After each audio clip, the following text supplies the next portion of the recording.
Allahu Akbar. Allahu Akbar. Allahu Akbar. Allahu Akbar. Allahu Akbar. Allahu Akbar. And alhamdulillah ta'ala nahmaduhu wa nasta'inuhu wa nastaghfiruhu wa na'udhu billahi min shururi anfusina wa min sayyiati amalina.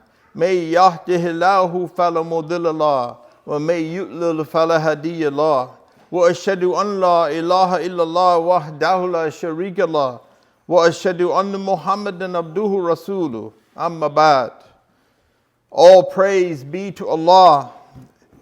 We seek Allah's help and forgiveness. We seek refuge with Allah from the evil in our souls and bad deeds.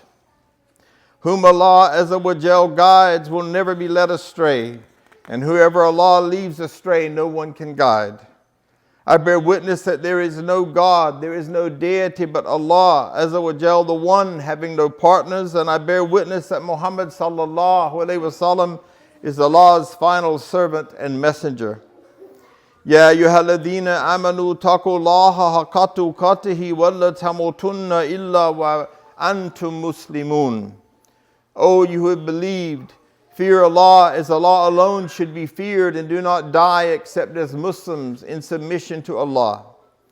Ya ayyuhan nasu taqu rabbakum alladhi khalaqakum min nafsin wahidah wa khalaqa minha zawjaha وَبَثَ مِنْهُمَا رِجَالًا كَثِيرًا وَنِسَاءً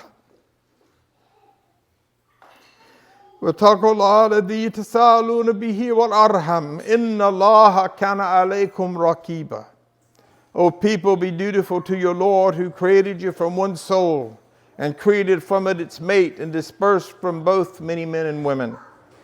And fear Allah, through whom you demand mutual rights, and revere the wombs that bore you. Indeed, Allah is ever over you a raqib, an observer. Ya ayyuhalladhina amanu taqullaha wa qulu qawlan sadida yuslih lakum a'malakum wa yaghfir lakum dhunubakum wa may yuti' Allaha rasuluhu faqad faza fawzan 'azima. O you who have believed, fear Allah and speak words of appropriate justice. Allah will then amend for you your deeds and forgive you for your sins. And whoever obeys Allah and Allah's messenger has certainly attained the most excellent attainment. Today, alhamdulillah, we celebrate two significant occasions that are deeply woven into the fabric of our faith and family. Eid Al Adha and Father's Day. Not from the Sharia, but we are actually honoring our father, Ibrahim A.S.L.A.M, today for his sacrifice. And some of us will honor our fathers as the tradition started in 1909 in America. We will honor our earthly fathers. Somehow the consciousness that's raised because of these commercial holidays, we get affected by that, and alhamdulillah, I think after this khutbah today, you will understand that it's okay to honor your father. In fact, it is recommended. Though they arise again from different traditions, both celebrations illuminate the values of sacrifice, devotion, and unwavering love if fathers emulate our father Ibrahim a.s. In Surah Nahl, Surah 16, verse 120, indeed, Ibrahim, our father, was a model of excellence, an exemplar, a comprehensive leader, devotedly devoted and obedient to Allah, perfectly upright, inclining to the only truth and reality, the haqq of Allah, not a polytheist. He was not of those who associate others with Allah. He was an ummah, a nation unto himself. Eid Al Adha, the festival of sacrifice, commemorates the ultimate act of submission and faith demonstrated by Prophet Ibrahim a.s. The Quran recounts this profound event in Surah Safat. And when he reached with him the age of exertion, he said, "O my son, indeed I have seen in a dream that I must sacrifice you." He said, "O my father, do as you are commanded. You will find me, if Allah wills, of the steadfast." So when they had both submitted, and he put him down upon his forehead, we called to him, "O Ibrahim, you have fulfilled the vision. Indeed, we thus reward the doers of good. Indeed, this was the clear trial, and we ransomed him with a great sacrifice." No one in the history of the world has been given this test since that time. This narrative not only highlights the sincere faith of Prophet Ibrahim A.S.A.L.A.M, but also the exemplary obedience and trust of his son Ismail. May Allah be pleased with him. This story is a timeless testament to the virtue of submission to Allah subhanahu wa ta'ala's will and the importance of familial bonds rooted in what? Faith and respect. Similarly, Father's Day is an opportunity to honor and appreciate the fathers and father figures in our lives if they were responsible, protecting shepherds, maintainers, and imams who materialize proper conduct according to the Quran and Sunnah. It is a day to recognize their sacrifices, guidance, and unwavering love. Fathers play a crucial role in shaping our character, instilling values, and providing the strength and support we need to navigate life's challenges. We are supposed to save our children and our families from the hellfire. The story of Ibrahim and Ismail beautifully encapsulates the essence of fatherhood. Ibrahim's devotion to Allah was mirrored in his role as a father, where his actions were guided by what? Faith, love, and a sense of duty. His willingness to sacrifice his beloved son Ismail, peace be upon him, in obedience to Allah's command stands as a timeless testament to his unwavering faith and trust in the Almighty. Ismail's willingness to be sacrificed in turn demonstrated his deep respect and trust in his father, as well as his own faith in Allah subhanahu wa ta'ala. Fathers who are not guided by Allah do not earn this kind of respect, as Islam does not honor ignorance. The Arabic term jahiliyyah, derived from the root jahala, meaning to be ignorant or stupid, signifies ignorance or barbarism in Islam. So barbaric fathers who are brutal, cruel, and often inhumane, it's not something to admire or celebrate. So for those of you that might have had that kind of father, my heart goes out to you today. The Prophet Muhammad ﷺ emphasized the importance of fathers and their role in the family. Ibn Dinar reports that Abdullah ibn Umar, the great companion and son of the second Caliph Umar ibn al-Khattab, was riding on his simple mule to Mecca one day. He was wearing a turban.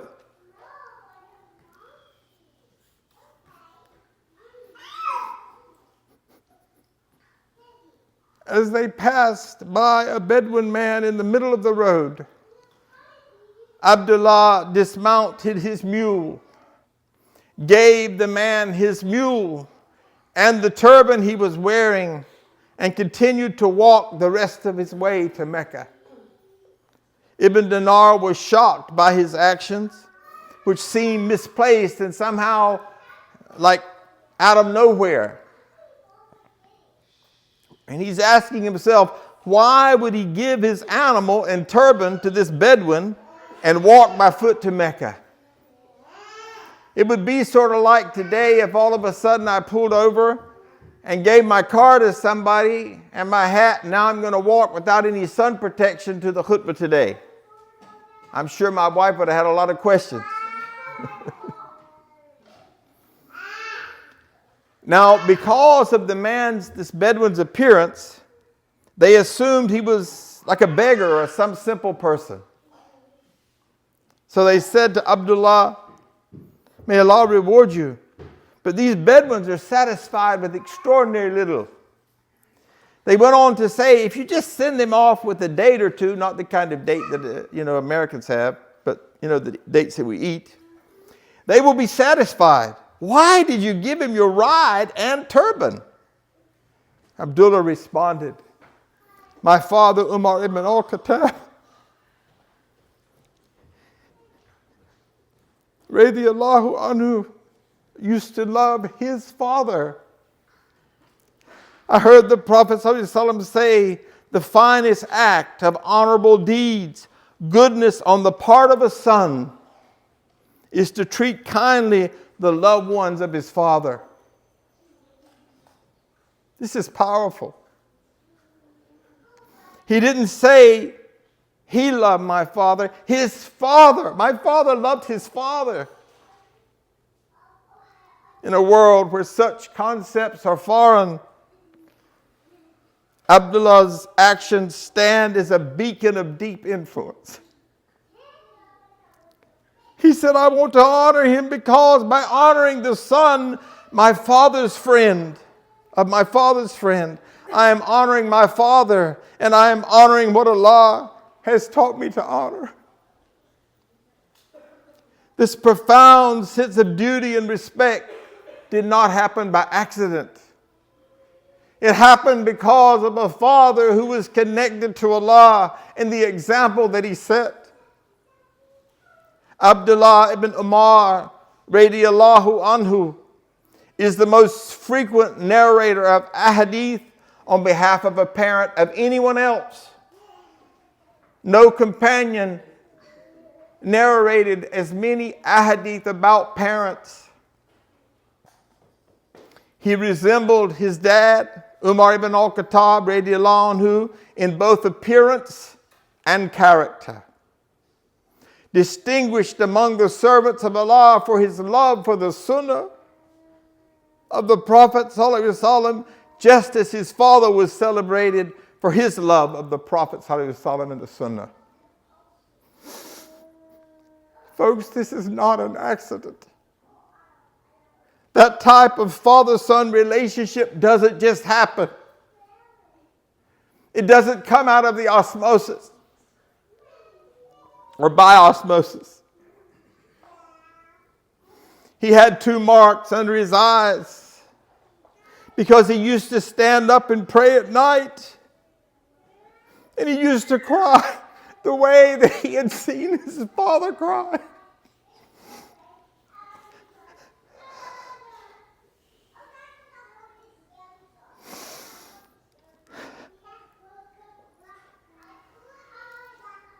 All these characteristics and qualities we see in him were so deep. Listen to this, my beloved brothers and sisters, that when Umar was stabbed and the companions were assembling the shura to decide who would be the Khalifa after him, they suggested Abdullah, saying there would be no drop off because he resembled his father in character and in judgment. These are the kind of fathers that should be celebrated. And this is the kind of father that we strive, inshallah, to be. But Umar, radiyallahu anhu, said this office can only be for one person from the family of al-Khattab. He does not want to set the precedent of passing leadership down to his son. Abdullah ibn Umar was well known for another special thing. He took it to the next level. His son took it to the next level. He would refuse to have a meal without an orphan sitting with him Allahu Akbar. The Prophet ﷺ said, the worst of feasts are the ones that only the privileged can attend and the poor are left out. Abdullah took this to heart, influenced by his father's night patrols to serve the poor. 10 houses to his north and 10 houses to his east and 10 houses to his west and 10 houses to his south. This was not an accident. Similarly, the Prophet ﷺ was the greatest girl dad of all times. The father of Fatima, radiallahu anha. No one resembled the Prophet ﷺ more in appearance, character, and worship than Fatima. The Prophet's influence on her was evident in his nightly check-ins, even after she was married. Treating her like a queen and giving her his spot in the majlis. Today, culturally, in the Muslim Ummah, have you seen a father give up his seat for his daughter? Have you seen a father give up his seat in the majlis, in perhaps the legislation, or even in the masjid, or even at a place like this? This is where we come from. This is Islam.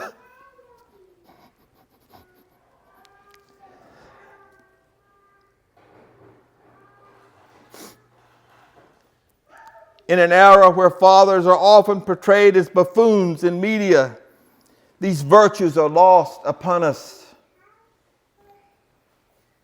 We need great fathers again, and we need to honor our righteous fathers and respect them as we respect our teachers.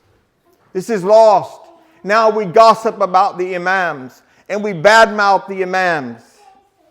We don't listen to them. We don't honor them for their knowledge. This is not from Islam. This is not what the rightly guided predecessors did.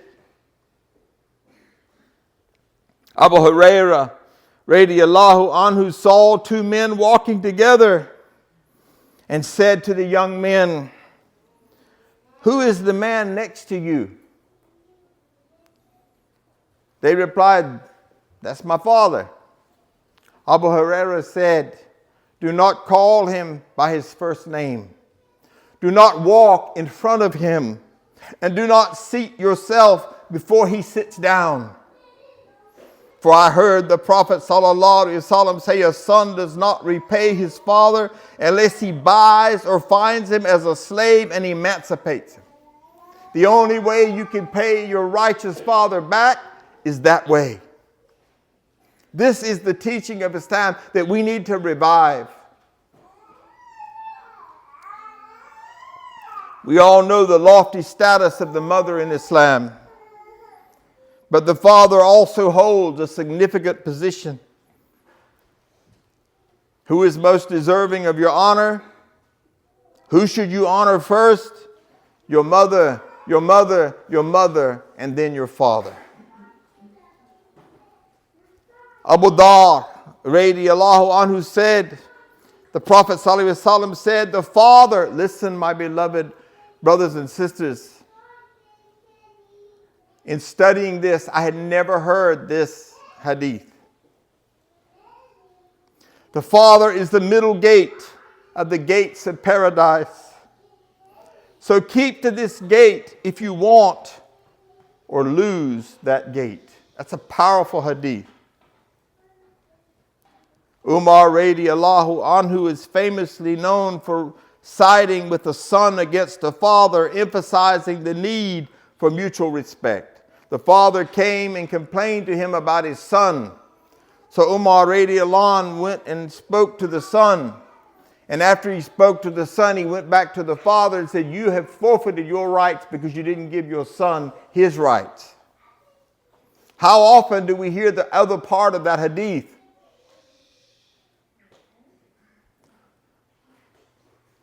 It is not just about having great fathers, but trying to be a great fathers and bringing back the culture of respect and pride and this position of fatherhood, this amana, this trust that Allah subhanahu wa ta'ala has given us. We don't expect our children. I grew up being told, don't do as I say do. Don't do as I do as I say do. That's not the Islamic way. This hadith reminds us of the honor and respect due to our fathers who lead us toward righteousness and success in this life and the hereafter. We need to honor our fathers with gestures, du'as, and respect even after they pass away. How? By continuing to do sadaqah on their behalf and upholding their teachings. And as I say that, I ask Allah to bless my father's soul. This hadith reminds us of the pivotal role fathers play in leading us toward righteousness and success in this life and in the hereafter. Remember, I'm talking about Islamic fathers that adhere to the Quran and the Sunnah. We need great fathers again, and we need to honor our fathers again. Something lost in our Sunnah. We should not just use these texts when we need to weaponize. We should never weaponize religious texts. How often do I hear people take religious texts out of context to justify they're not practicing Islam? We look to these texts, and just as when we are looking at the husband-wife relationship, we say, you know, if you want a Muhammad as a husband, then you need to be a Khadijah as a wife. If you want a Khadijah as a wife, then you need to be a Muhammad as a husband. When it comes to these relationships of fatherhood, it goes that way for the mother-son, mother-daughter relationship too. But this is the position, the middle gate in Jannah. You do not get around this, folks, unless you abide by these edicts from the Quran and the Sunnah. This hadith reminds us of the honor and respect due to our fathers and the pivotal role they play in leading us toward righteousness and success in this life and the hereafter. As we celebrate Eid Al Adha, let us reflect on the lessons of sacrifice and devotion from Ibrahim A.S.L.A.M's story. Let us remember that true sacrifice is not just about giving up something valuable, but about giving with love, trust, and a deep sense of purpose. It is about prioritizing the well-being of others and submitting to the will of Allah with a heart full of faith and iman. On this Father's Day, let us honor the fathers in our lives if they fit the Islamic definition of a father by acknowledging their sacrifices, their wisdom, and their unwavering support. Let us strive to emulate the virtues of patience, strength, and compassion that they embodied. And let us not forget to express our gratitude and love, for it is these small acts of appreciation that strengthen the bonds of family and fortify the foundations of our community. In conclusion, Eid Al Adha and Father's Day together remind us of the profound impact of a father, Ibrahim A.S.L.A.M, of faith and family in our lives. They teach us that through sacrifice and devotion, we can build a world grounded in love, respect, and compassion. May Allah subhanahu wa ta'ala bless us all with the strength to follow in the footsteps of Ibrahim, to cherish our father Ibrahim, to cherish our fathers, and to uphold the values that brings us closer to Allah and to one another. Eid Mubarak, taqabbal Allah minna wa minkum. I love you all for the sake of Allah. May the peace, mercy, and blessings be upon you all. Assalamu alaikum. So you can hug each other. We have this wonderful potluck, which I'm sure all of you couldn't wait. I didn't hear any rumbling stomachs. Yes, brother. Can I share? Please. I love that. I just wanted to share, because I know for me, historically, Father's Day has been, it used to be really, like, I didn't like it, didn't want to deal with it. You know, some of you may know, like, when my parents divorced when I was around 5, my father decided he didn't want to be a father or a husband. And then my stepfather, he was abusive on pretty much any level you can think of. And he's no longer alive, my stepfather. My biological father is. I've seen him maybe a handful of times, you know, since I was 5. And so, you know, I've done a lot of work around it, and I know that for not just the fathers in here, but the women in here as well, you know, you may not have had the greatest father, or it may fit the same template, but I know for me, doing work around it, I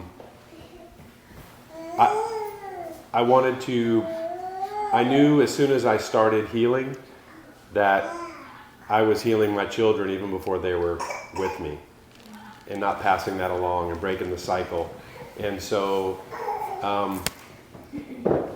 those of you that, you know, that are fathers, you know, that I see, I'm just so grateful that if you're going through that, or whatever your situation is, or women with your children, I love being surrounded by you all and seeing you breaking the cycle and not passing that along to your kid. And I love seeing you know, you guys with your children, and it just means so much to me, and I appreciate it. And just know you're not, you know, we're not terminally unique, and we, you know, a lot of us have had that same situation. And one of the things that I also will share real quick, because I know I'm hungry, is you know, my stepfather, for many years of my life, I just despised him. And I know that I learned a lot from him, so I had to separate the trauma from what I did learn from him. And he passed away probably about 10 years ago. And one of the things that came over me was compassion, which I was surprised, because he died like he lived. And he never knew any recovery on any level. And just the gratitude that I was able to get that, and I'm still able to live that, you know. And so having compassion for him, even though he was the man he was, he basically left this earth, you know, the same person that he was when I knew him. And anyway, I love you. I'm sorry. I said, you're a better person. Yeah, no, thank you. Well, I love you all, and I really appreciate y'all being here, and I love the dads that you are and will be.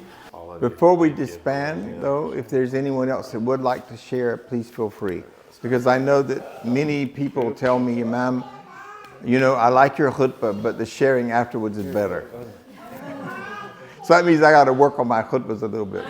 But anyway, if anyone would like to share something, I don't ever want your heart to be left without the capacity to share and to open your heart and teach and bless other people. Yes, sister. I just wanted to share something I learned this week. We shared last Eid. Remember when we filled out those papers? Yes. And we said the things that we wanted to learn and all that stuff. And one of the things that I shared at the table in the back that evening was a grace from Allah for me during Ramadan was that when I prayed, that for whatever reason, God always gave me moisture in my mouth.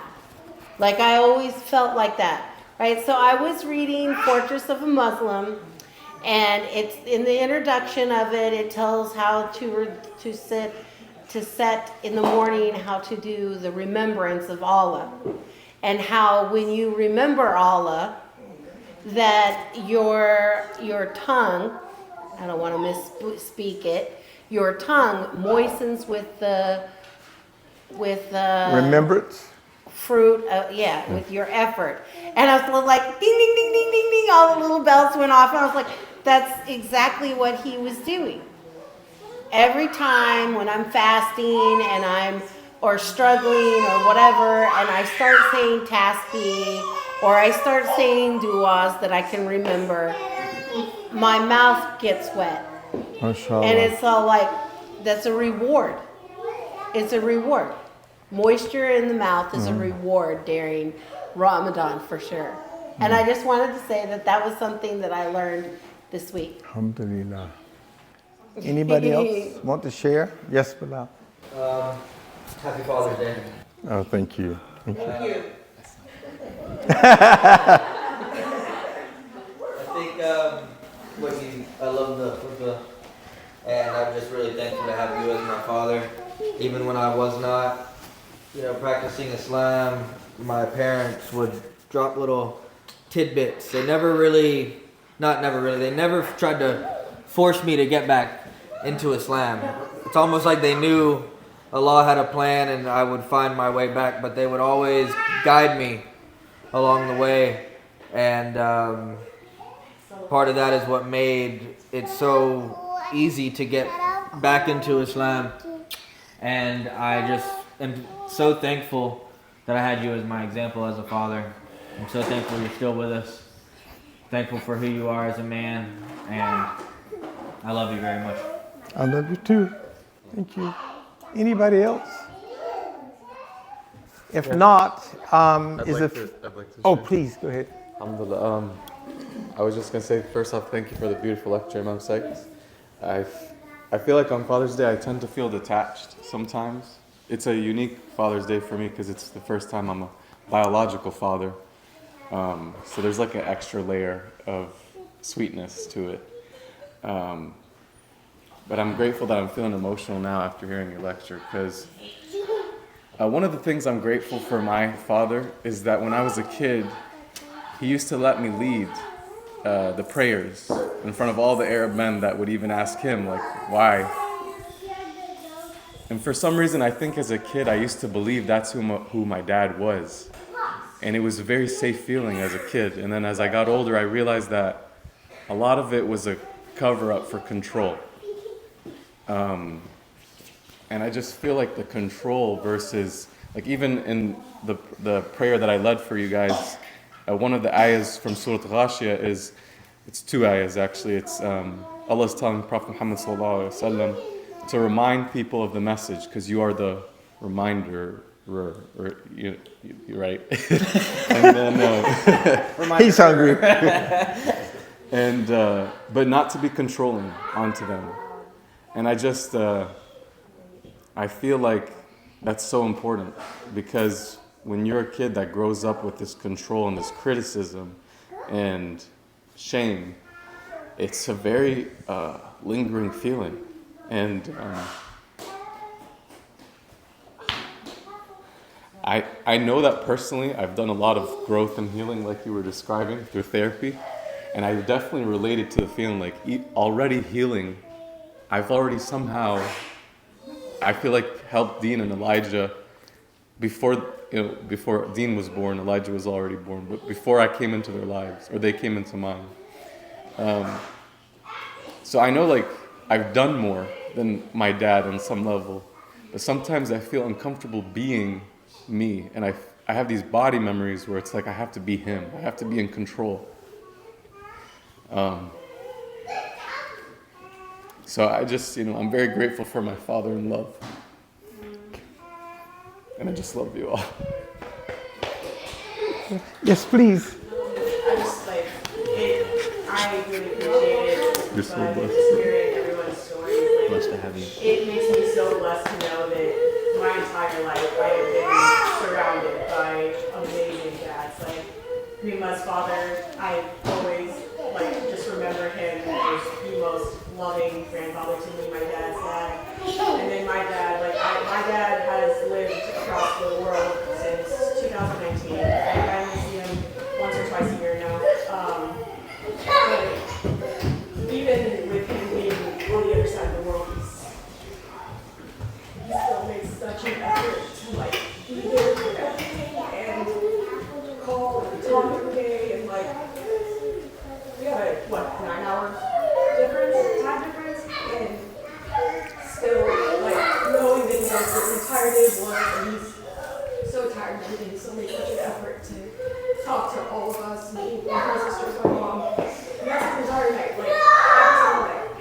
it just makes me really happy knowing that I've been so blessed to be surrounded with so many great dads, and then meeting Uncle Doug, like seeing how he is with his kids, like, it just makes me really, really happy. I just want to say how happy I am to have Vaughn and Janan with us today. I had the honor of officiating their wedding. When I saw them today, my heart melted. Because you never know in the qadr of Allah, how Allah brings people into your space and into your life. And then you get to see them again because of this ummah. I want you to look around at the power of these kids, these newborns, and how the impact you have made on each other by your practice of Islam. We're a small group, but I deem by Allah we are a very powerful group, not in a negative sense of power, but in the sense of being influential for the sake of Allah, touching other people's lives for the sake of Allah, inshallah. Anybody else want to share? Yes, please. Yeah, I was just reflecting and thinking, I guess the importance of being a father in Islam. How important our child really is, because I was just reflecting on how a big part of me becoming Muslim was because of my father. You were describing how an abusive father and one who the son or daughter despises is part of Jahiliyyah, and his father is not part of Islam. And so my dad converted when I was a kid, and he was someone I really looked up to and wanted to emulate. And so if I had not wanted to be like him, and if I had despised him and seen him as abusive, that probably would have turned me away from Islam. Seeing that as another, if he was a negative aspect of my life, I probably would have associated Islam with something negative. But he was someone I really wanted to be like, and I really trusted his character and his word. So when he became Muslim, I thought well, there's probably something to this. So in looking at that, I just see this the fathers in this room to reflect on how their influence is, and how the influence, it's important for us to be fathers, because that will, most likely help our children become or want to be better Muslims. MashaAllah. Thank you so much. I don't want anyone's heart to be empty, and what I mean by that is for you to walk away having wanted to share and not listening to your self-reproachful soul in a positive way. And this is part of the lecture that I'm going to be giving in Houston. But when the intellect of Allah is alive in your heart, don't ever not listen to it. That is your best friend.